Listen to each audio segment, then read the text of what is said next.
Joining me now from Washington, D.C. is Michael O'Hanlon. He is a senior fellow at the Brookings Institution. Michael, thanks so much for joining us.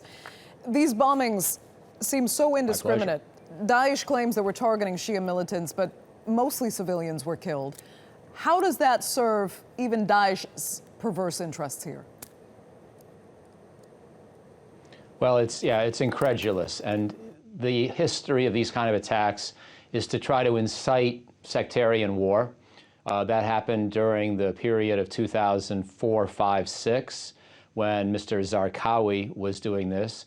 And he would sometimes even attack his fellow Sunni, or, excuse me, he would certainly try to get the Shia to attack Sunni, because he was interested in provoking a much deeper conflict, which would then lead to the demise of the unity government that was being constructed and to the American international effort, excuse me, to try to create a new political order. He was trying to drive the United States out, drive the country into anarchy, and ultimately create a caliphate out of the ashes of the former Iraq. I think that's similar to the way ISIS thinks about this situation now.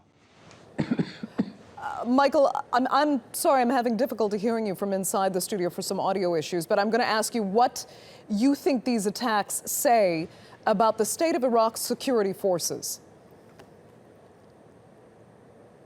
Well, I don't think you can blame the security forces for failing to prevent each and every car bombing. I heard someone quoted by your correspondent in Baghdad wondering why detectors hadn't picked up these car bombs. That's a very hard thing to do. Detectors actually are usually not sensitive enough. We don't really have technology that can actually sniff the explosive. If we're trying to do that, we need to use dogs. You know, there really aren't good metal detectors to find explosives inside of a car that's already itself metallic.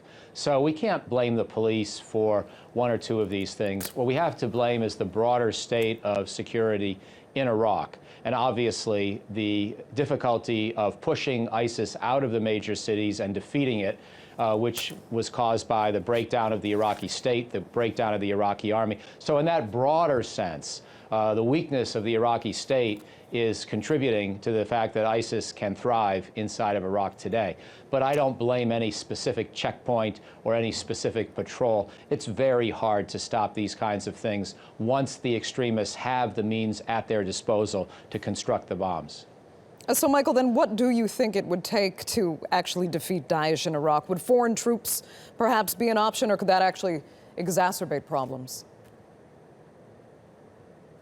Well, I don't know of any country that's willing to do that. You know, we tried hard. We're not willing to do that again. There has been not a single presidential candidate in our race this year. Even back when we had a dozen of them, nobody was talking about a big new American troop deployment to Iraq.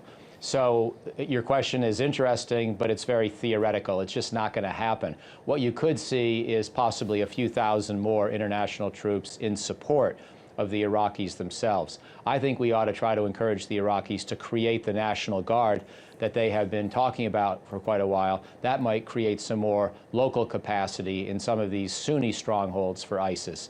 I think that's the most realistic next step that could be taken. But, you know, there is still good news out of this despair. The good news is that ISIS in Iraq is gradually losing territory, and at some point the Iraqi army will be capable of liberating Mosul and taking away the #1 stronghold that ISIS enjoys today. So time is not on the side of ISIS, and even though it may take a while longer, today's attacks are closer to an act of desperation than to the reasoned tactic of a potential winner. ISIS is not going to win. Okay, Michael O'Hanlon, we'll leave it there for now. Thanks so much for joining us with your insight from Washington.